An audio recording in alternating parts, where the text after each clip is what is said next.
Death Stars, a series of superweapons created to spread fear and terror, and to subjugate the galaxy by their mere existence. With their enormous size and armed with a weapons system capable of destroying an entire planet with a single shot, the Death Stars were not only an impressive piece of high-precision technology, but also a symbol of immense logistical and economic achievement. Yet, these gigantic structures were often stained with just as much blood, despair, and pain. The history of the Death Stars begins around 3 decades before the Battle of Yavin, with an idea conceived by an engineer from the legendary Senior family, a dynasty of renowned shipbuilders. He envisioned a battle station the size of a small moon. Officially naming it the Expeditionary Battle Planetoid, this battle station was designed to house a powerful offensive weapon system. At its core lay an enormous hypermatter reactor, necessary to generate the immense energy required to power such a station. The technology for both the super-large hypermatter reactor and the weapon system itself was, however, considered impossible at the time. It was so advanced that many experts believed it would take centuries of research to develop. For this reason, the design was primarily used to impress potential clients, but no investors were ever genuinely interested in funding the project or convinced of its practicality. A short time later, the design was presented to Wilhuf Tarkin, then commander of the Republic Outland Region's Security Force, a coalition of local defense forces operating in the Outer Rim territories. In response to the rising tensions in the Outer Rim, conflicts Tarkin attributed to a lack of control and leadership over the scattered star systems, and in an effort to salvage his career after recent defeats, Tarkin took the design along with the addition of a super laser, a planet-destroying weapon, and presented it to the Republic's Supreme Chancellor Palpatine. Under the disguise of civilian-use hypermatter research, the project secured public funding and began making significant progress in the following years. Development of the superlaser, another key technology of the Death Star, was also accelerated. In the years leading up to the Clone Wars, research on the essential systems of the planet-destroying superweapon advanced under the leadership of scientist Bevel Lemelisk. On the remote planet of Geonosis, far from public scrutiny, Lemelisk and his team collaborated with the Geonosians to overcome the technological challenges of the reactor, superlaser, and hyperdrive systems, working to finalize the Death Star's construction plans. The First Battle of Geonosis marked both the beginning of the Clone Wars and the end of the collaboration. With Geonosis succeeding from the Republic, the research data and construction plans for the Death Star fell into the hands of the Separatists. Bevel Lemelisk was forced to flee the planet and shifted his focus to developing other weapon systems for the Republic throughout the war. Under the codename Project Hammertongue, the Separatists continued to refine superlaser technology. During the Clone Wars, construction of the skeletal structure of the massive battle station began above Geonosis, with countless Geonosian workers from various hives working tirelessly. Meanwhile, the Republic continued efforts to sabotage the Separatists' superlaser development and secure vital resources. Near the end of the war, clone troops on Maigito were tasked with retrieving an energy crystal from a defensive installation, a key component with potential applications in superlaser technology.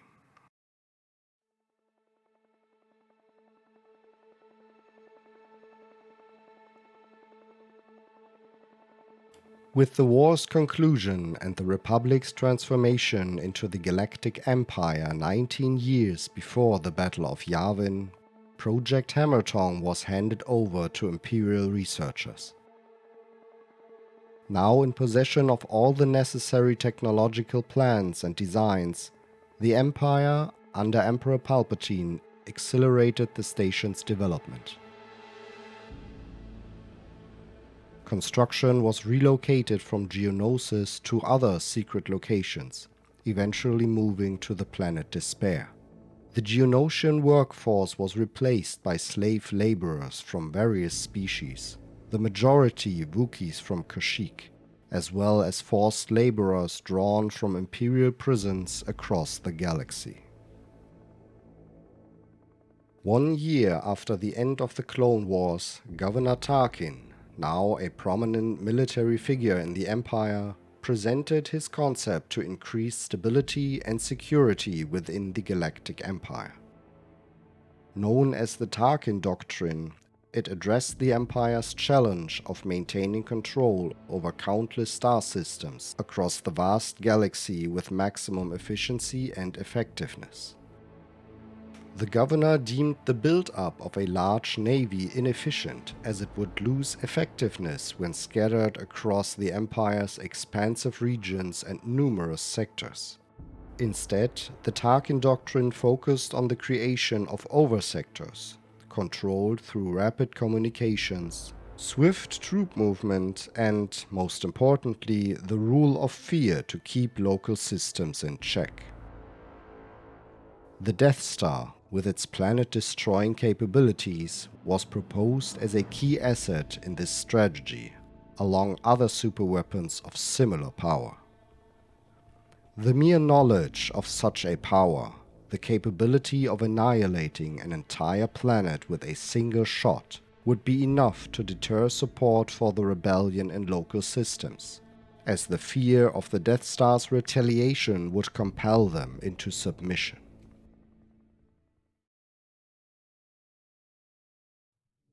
Shortly afterwards, the Empire constructed a secret weapons research facility in a gravitationally neutral zone at the center of an unusually dense cluster of black holes near the planet Kessel, known as the Maw. Over the following decades, the Maw installation became home to some of the Empire's most brilliant scientists and hosted numerous classified superweapon development projects.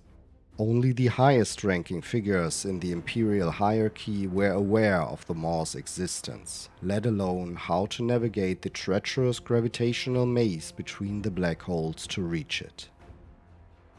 Now working for the Empire at the Maw installation, Bevel Lemelis continued refining the technical aspects of the Death Star in line with Tarkin's vision, while construction on the station's structural frame progressed over Despair. A few years later, the development of the superlaser and its energy system's connection to the hypermatter reactor was nearing completion.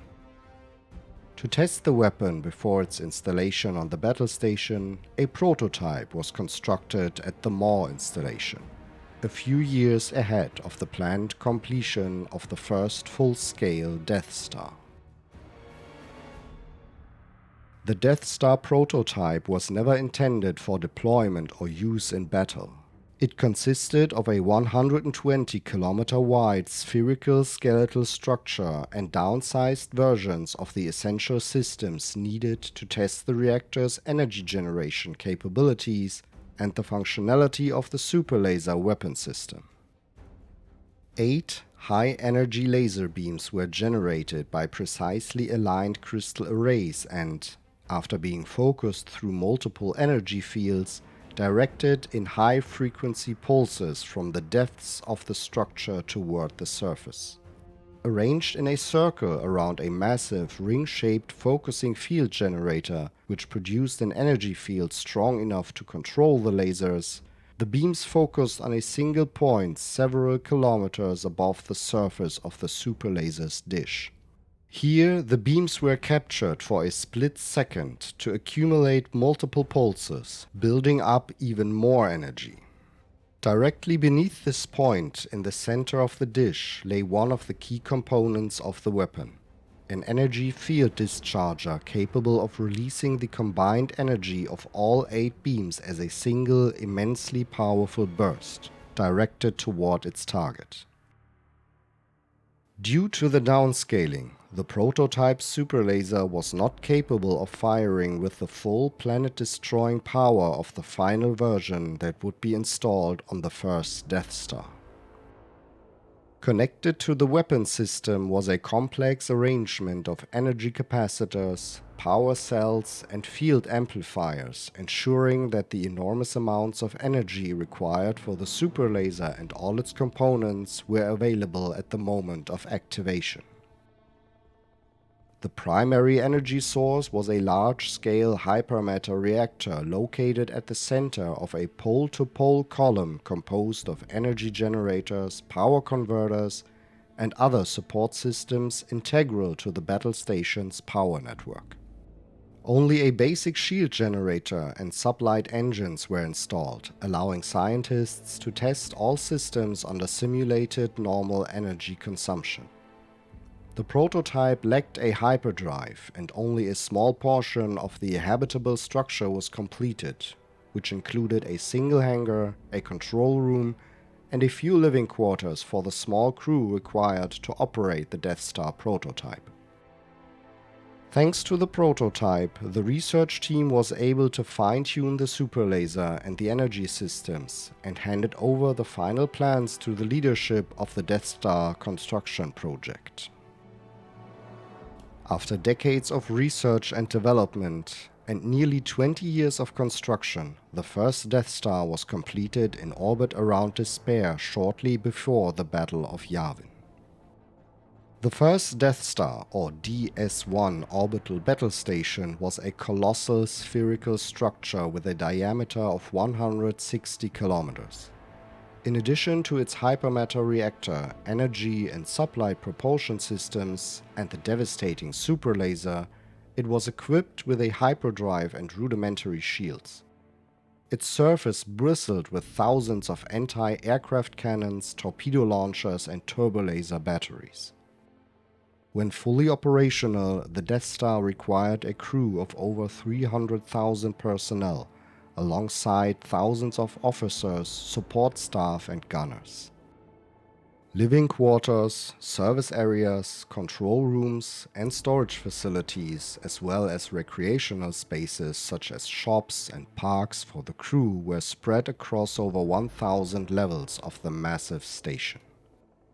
The battle station was also capable of carrying extensive assets for large-scale invasions, including smaller landing craft, hundreds of assault walkers, prefabricated ground bases, and an army numbering in the hundreds of thousands.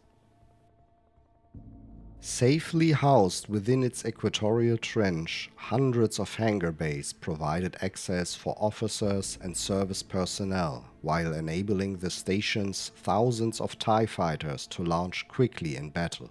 Additionally, smaller combat vessels, from assault shuttles to strike cruisers, could be deployed as needed. For its first full-power test, the Death Star's superlaser was fired at Despair, completely annihilating the planet. However, Despair was remote, and both the construction site and the Death Star project had been tightly guarded secrets. It was determined that this display alone was insufficient to make the Tarkin Doctrine effective. A more prominent and public demonstration of the battle station's destructive capabilities was required to instill fear and enforce control. While strategists were still discussing potential targets, Bevel Lemelisk had already developed plans to build additional Death Stars. Approved by the Emperor, preparations for the construction of a second Death Star began shortly after work on the first battle station was completed. Although the Rebel Alliance had made several attempts to sabotage the construction of the first Death Star, they were largely unaware of the true nature of the secret military project. It wasn't until reports of Despair's destruction by the Death Star surfaced that the full extent of the battle station's power was revealed. This revelation led the Alliance to focus all its efforts on destroying the Empire's new superweapon. Under the codename Operation Skyhook, multiple rebel cells launched missions to gather as much data as possible on the Death Star schematics, hoping to uncover a potential weakness. The first set of data on the Death Star plans had already been handed over to the Alliance some time earlier, after a small group of prisoners managed to escape from the construction site when the battle station was nearly complete. A key breakthrough came when an Imperial deserter and rebel hero obtained a larger portion of the schematics after infiltrating an Imperial research facility on the planet Danuta. Another rebel cell based on the planet Toprava also secured vital data, but the Empire quickly blockaded the planet after discovering the heist, preventing any transmission of the plans from Toprava. In a daring move, the rebels smuggled the plans off-world using a small Corellian corvette under the guise of a diplomatic mission. The Empire, having detected the data transfer between the corvette and the rebel cell, pursued the ship all the way to Tatooine, where it was captured and boarded. The Imperials discovered that the plans had been smuggled to the planet's surface by two droids, but they failed to retrieve them. The corvette's crew was taken to the Death Star for interrogation. In retaliation, the Empire demonstrated the full power of the battle station by obliterating the planet Alderaan, home to many captured rebels. With a single blast from its superlaser, Alderaan, a peaceful planet known for its culture and arts, was completely destroyed, killing millions in an instant. This was the show of force that Governor Tarkin had intended to employ to intimidate other star systems, as dictated by his doctrine. With the final pieces of the Death Star's schematics in their possession, the Rebel Alliance identified a critical flaw: a small exhaust port connected directly to the station's power systems at its core. During the Battle of Yavin shortly afterward, the rebels exploited this weakness. A precise shot of a proton torpedo into the exhaust port triggered a chain reaction, leading to the explosion of the Death Star's hypermatter core and the destruction of the entire station. The blast killed everyone on board, including Governor Tarkin.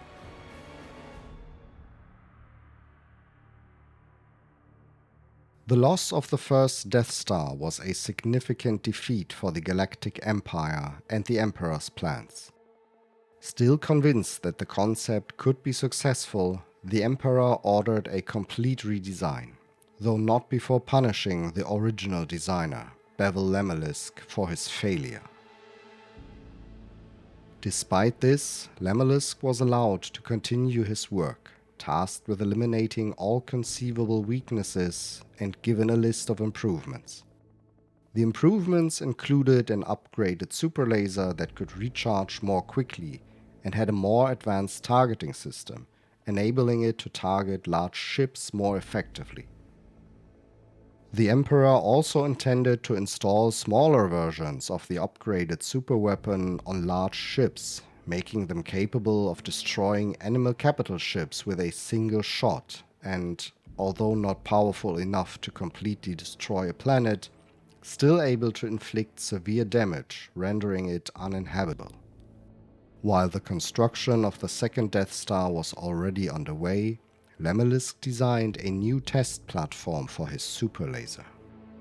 Based on the upgraded designs of the first Death Star, construction of this weapons platform began shortly thereafter, in the orbit of the planet Hockerlag, located in the Outer Rim. The station stood approximately 75 kilometers high and was a little over half as wide. Unlike the prototype at the Maw installation, no skeletal framework was constructed. Instead, the design focused on upgrading only the essential systems. With a crew requirement less than 1/10 of the first Death Stars, most of the accommodation facilities were removed, resulting in a much sleeker structure. Upgrades to the energy systems also enabled improved propulsion and sufficient shielding. The shielding was necessary because the weapons platform, named the Tarkin after the late commander of the first Death Star, lacked the capacity to support a dense network of defensive turrets or large numbers of starfighters. 3 years after the destruction of the first Death Star at the Battle of Yavin, the incomplete Tarkin fired its super laser at the remote mining planet Aten II, shattering it in the process. The Empire then mined the planet's remains for rare crystals used in experimental cloaking technology. Shortly after, a rebel spy obtained the schematics of the Tarkin and the Alliance became aware of the station's existence, they redirected their efforts to destroy it before it could be completed. Analyzing the schematics of the Tarkin revealed no exploitable weak spot like the one the rebels had used against the first Death Star. Because of this, it was decided to infiltrate the battle station with a small strike team to sabotage its power generator. Disguised as service personnel on the planet Hokelag, the strike team was transferred into orbit and onto the station, blending in with the regular maintenance teams. Although their initial plan failed, they managed to sabotage the station's superlaser without the Tarkin's crew realizing. When the crew attempted to fire the weapon at the fleeing rebels, the nearly completed station exploded and was completely destroyed. The Empire's engineers later identified the weapon system's failure as sabotage, which meant that the upgraded superlaser design was still considered functional following its successful demonstration on Aten II, and was subsequently incorporated into the construction plans of the second Death Star. In contrast to the decades-long construction of the first Death Star, delayed due to challenging research and technological development, the Clone Wars, and the lack of experience with the logistical intricacies of a project of that scale, the work on the second Death Star progressed much faster. The Empire also succeeded in keeping the project a secret from rebel spies, preventing sabotage and attacks from causing any delays. This secrecy was largely achieved through the creation of a new artificial hyperspace route leading to the Endor system, named after the gas giant Endor, above one of whose moons the construction site of the second Death Star was eventually located. The use of this hidden hyperlane to transport supplies ensured that neither the Republic nor the Rebel Alliance became aware of the project. The weakness of the first Death Star was quickly addressed, and the requested improvements were implemented, resulting in a larger design that its creator, Bevel Lemelis, believed would be impenetrable once completed. The new design incorporated additional hypermatter reactors dedicated exclusively to powering the superlaser, increasing its power output and decreasing recharge time. The weapon system was equipped with an upgraded targeting system that allowed the Death Star to accurately aim at animal capital ships. The enhanced superlaser was now more flexible in terms of power output and shooting direction. On the second Death Star, 7 instead of 8 tributary lasers were arranged around the focusing dish, while the 8th laser was located at the center of the dish. Using this 8th laser as a guiding mechanism for the combined blast enabled the Death Star to fire its superlaser at a slight angle, allowing it to destroy ships in front of the station without needing to align the station's orientation perfectly first. To enhance defenses, thousands of additional turbolasers and defensive turrets were added to the surface of the Death Star. A crew of nearly 500,000 was deemed necessary when fully operational, in addition to 150,000 gunners and over 70,000 technical personnel. Like its predecessor, the second Death Star was designed to carry countless TIE fighters and smaller combat and support ships, as well as an enormous ground force of over 1 million fully equipped troops, along with assault walkers and vehicles.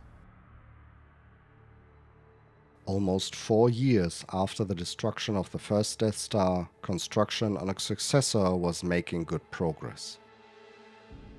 With most of its essential components and nearly half of its overall structure complete, it was expected to be finished in little over a year.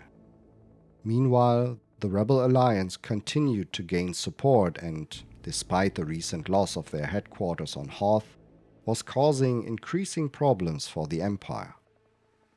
Emperor Palpatine began to lay out a plan aimed at destroying the Alliance for good.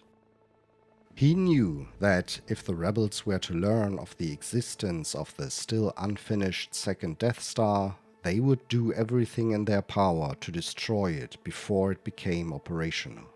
He used this knowledge to set a trap for the rebels. Through contacts within the Black Sun, he ensured that Alliance spies discovered the existence of a classified Imperial military project. To avoid raising their suspicion, he orchestrated the transfer of highly sensitive information about this project on a seemingly undercover transport ship, which the rebels intercepted. They seized the data and a long pursuit began, during which both the rebellion and the Empire suffered heavy losses, leading the rebels to believe they had obtained the information through their own efforts. After analyzing the captured data that included information on the secret hyperspace lane, the location of the second Death Star's construction site over the forest moon of Endor, and its technical details, the Alliance decided that an immediate surprise attack represented their best chance. The combined firepower of their fleet should be sufficient to overwhelm the defending ships and destroy the second Death Star before the Empire could reinforce its defenses in response to the data theft. According to the stolen data, neither the propulsion systems nor the superlaser of the Death Star had been completed, but they learned of a deflector shield generated from the surface of the moon that protected the battle station. Before their fleet could attack, a ground team would need to infiltrate the Imperial facility on the forest moon and disable the shield generator. All of this was, of course, part of Emperor Palpatine's plan. On the day the infiltration team of the Rebel Alliance arrived on Endor, disguised as a technical maintenance crew, they were quickly uncovered by a large number of Imperial elite troops who were already expecting them.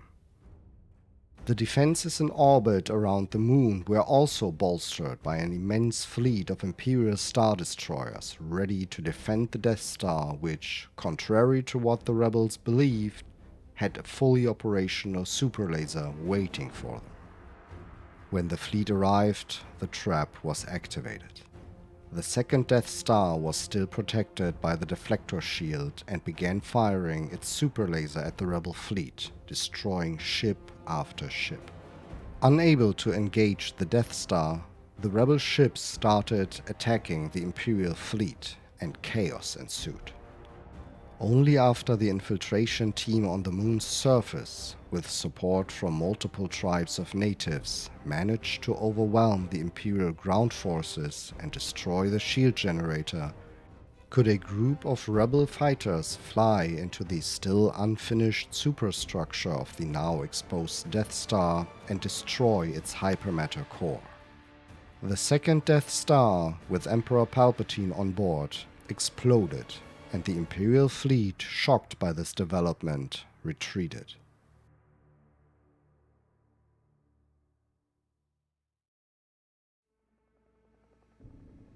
During the construction of the first Death Star and subsequent large-scale projects, the Empire became increasingly experienced and efficient in constructing large-scale structures.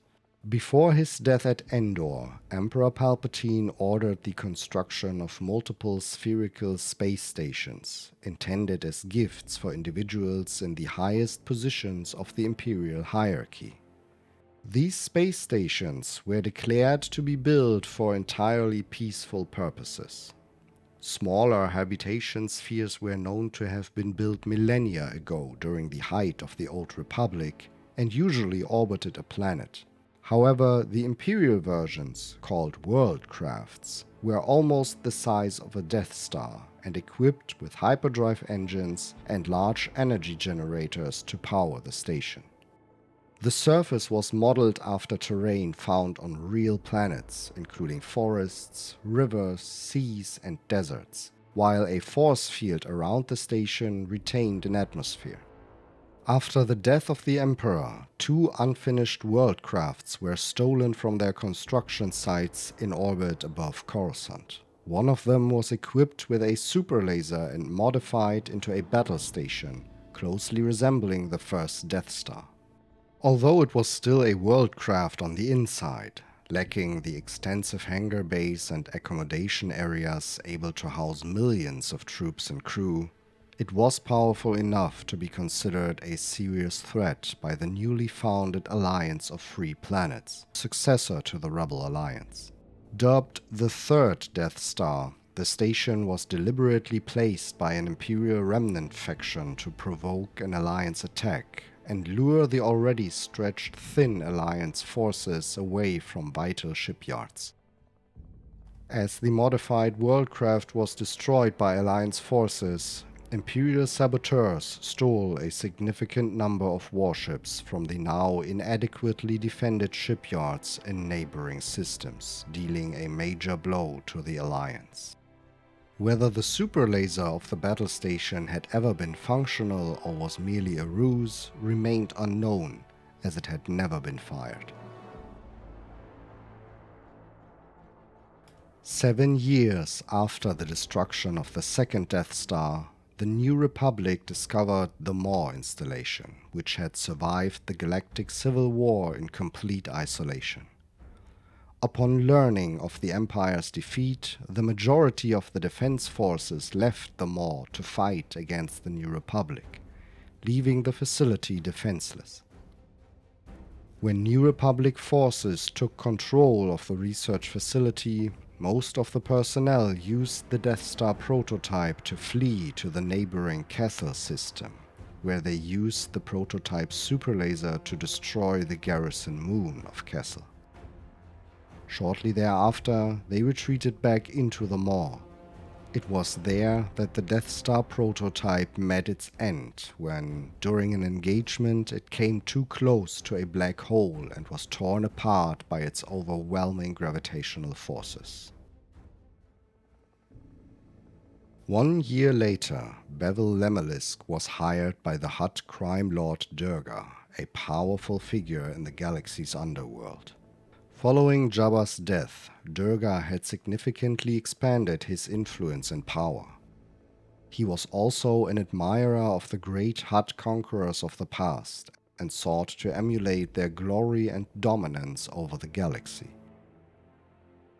Inspired by the strategies of the Empire, of which only a few warlords now remained, he aimed to construct his own superweapon to extort protection money from planets across the galaxy.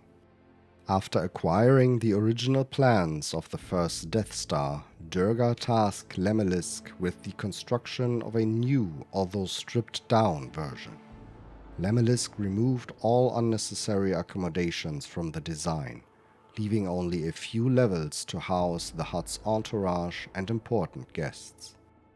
The superlaser was also modified to fit into a much sleeker frame, tightly packed into an elongated cylindrical structure along with the hypermatter reactor and other essential systems. The design's resemblance to a lightsaber hilt inspired its name, the Darksaber. Although Durga was very powerful, he lacked the nearly unlimited resources of the Empire. Supply shortages and greed led to cut corners, the use of cheap building materials and unfit technical equipment. The construction site was located in the asteroid belt of the Hoth system and manned by thousands of Tauril workers. The Tauril were a multi-limbed species controlled by a single hive mind. They were diligent workers but were easily distracted. Problems arose during the assembly of the highly sensitive technical systems, which required maximum precision, leading to frequent corrections. Witnessing the flawed execution, Lemelisk began to doubt whether his design would ever be fully operational.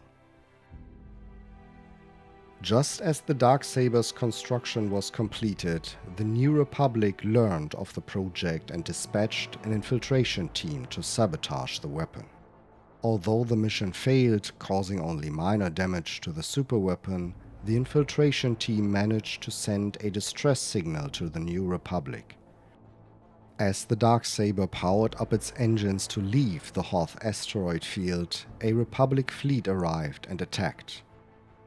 During the battle, attempts were made to fire the Darksaber's super laser at a large asteroid to clear the way for the station's escape, but the weapon malfunctioned. Unable to avoid a collision, the Darksaber was crushed between two large asteroids, ultimately destroying Bevel Lemelisk's latest creation. Lemelisk, who had abandoned the ship before the battle, was captured by the New Republic forces and stood trial as one of the leading figures in the creation of superweapons, responsible for countless deaths across the entire galaxy.